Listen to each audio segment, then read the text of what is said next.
It's the end of the day with Ray. Hello, my friends. Well, folks, today we're going to jump on that gigantic, sharp, interactive board. I want to share some thoughts regarding Kodak.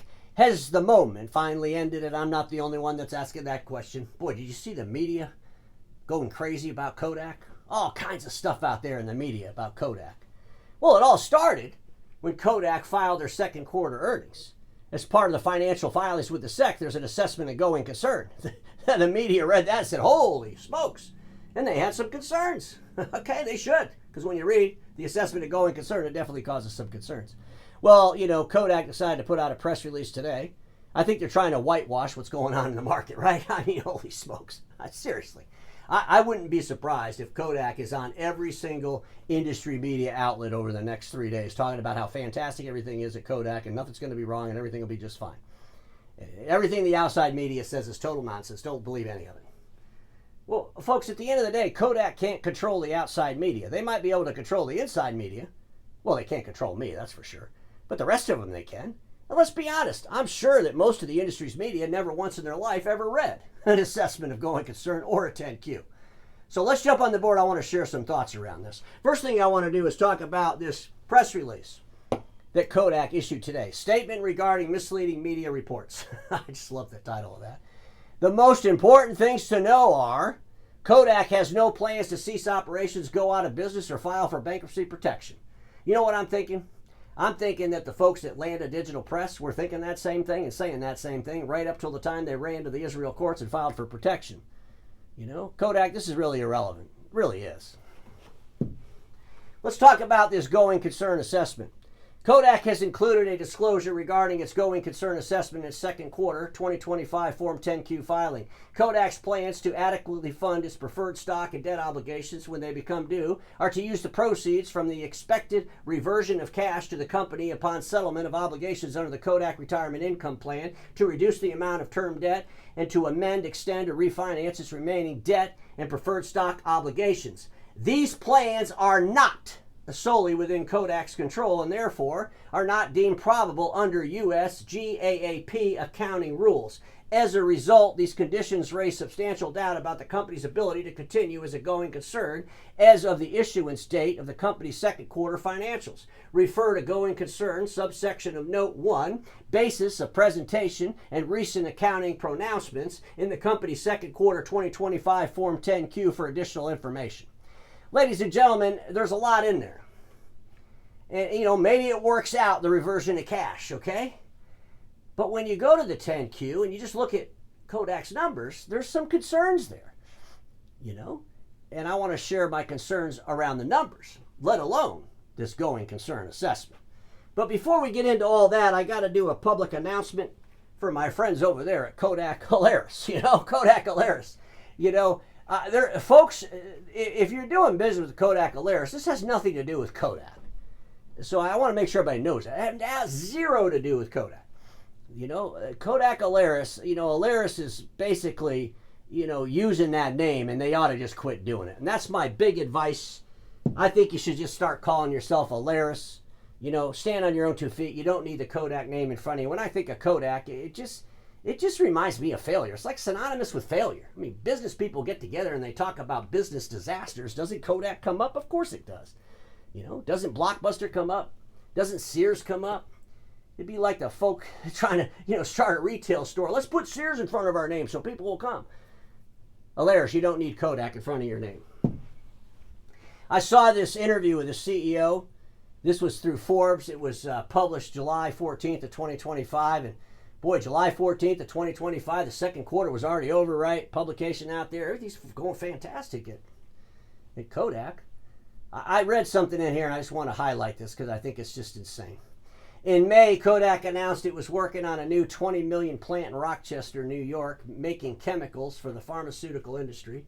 And I'm just going to say, what the hell is Kodak thinking regarding pharma? Seriously. You know, ladies and gentlemen, I think Kodak thinks it's Fujifilm. Seriously. And I just got to tell you, Kodak, you're not Fujifilm. Fujifilm is Walmart, and Kodak, you're a shopping cart in a corral in Walmart's parking lot. That's the difference between size and scope, okay, between Fujifilm and Kodak. And I believe these pharma ambitions of Kodak are really driven because they think that they can be or they are Fujifilm.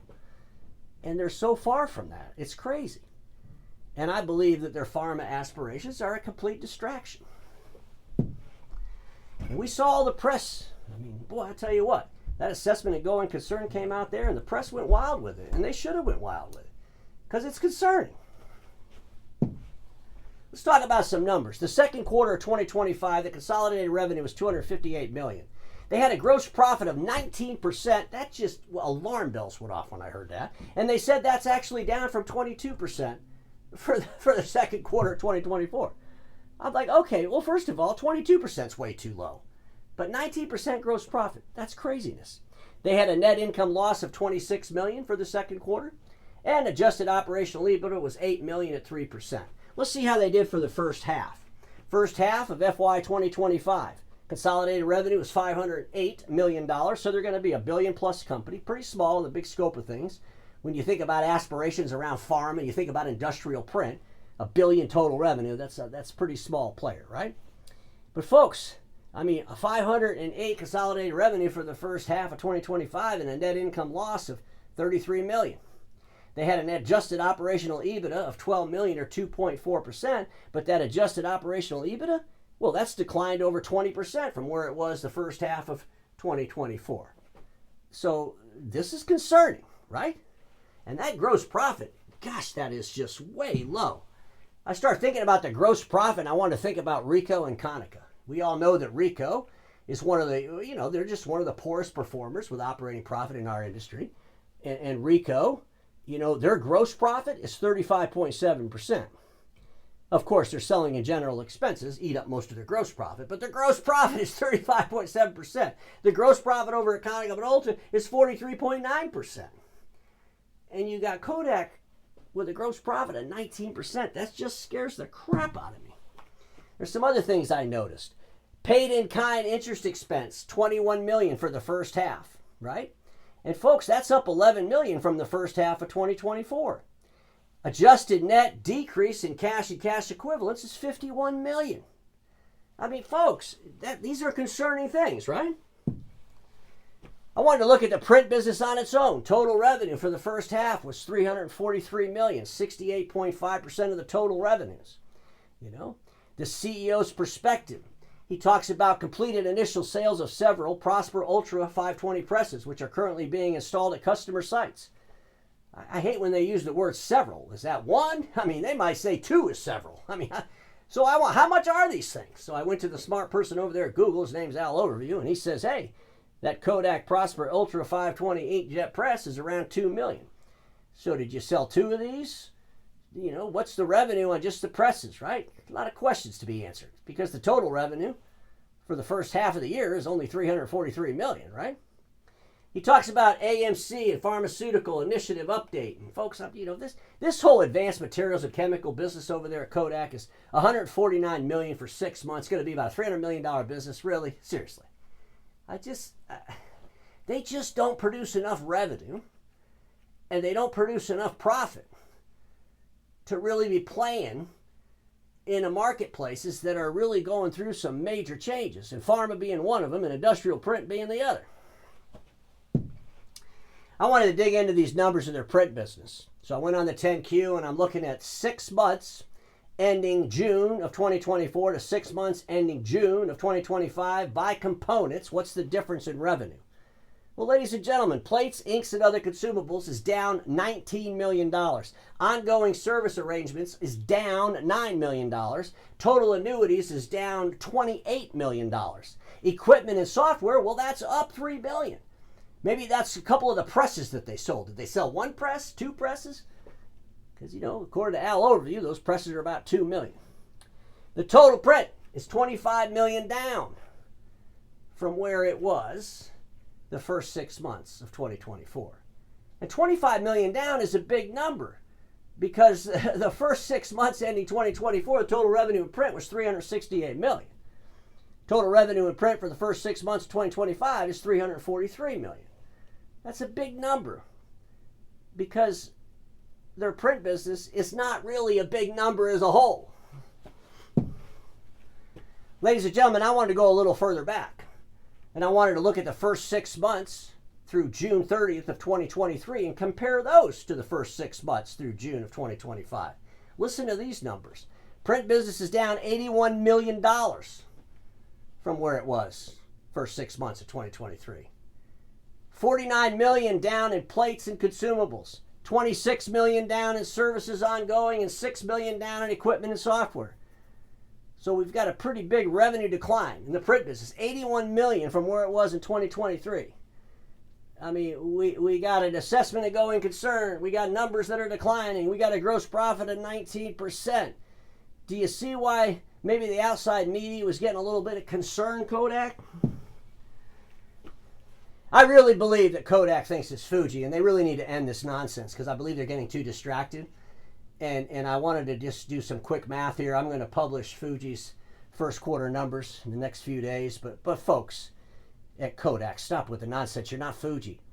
You know, Fuji's first quarter was the same time on the calendar as Kodak's second quarter, right? So Fuji's first quarter, they did $5.1 billion in top line revenue with an operating profit of $509.4 million. Our friends at Kodak for the second quarter, same time on the calendar, right? They did revenues of $263. They had a net income loss of $26 million. And folks, they are like 5.2% of Fuji, okay? They're not Fuji, and they have such a long way to go to even think they could ever be Fuji. But Kodak, the reason the media was so concerned about the assessment of going concern is because there's a whole lot more to be concerned about when you start digging into Kodak's numbers. That's my thinking, and everybody watching me knows this. Status quo is the killer of all that'll be invented. Don't get stuck there, and I'll see y'all tomorrow.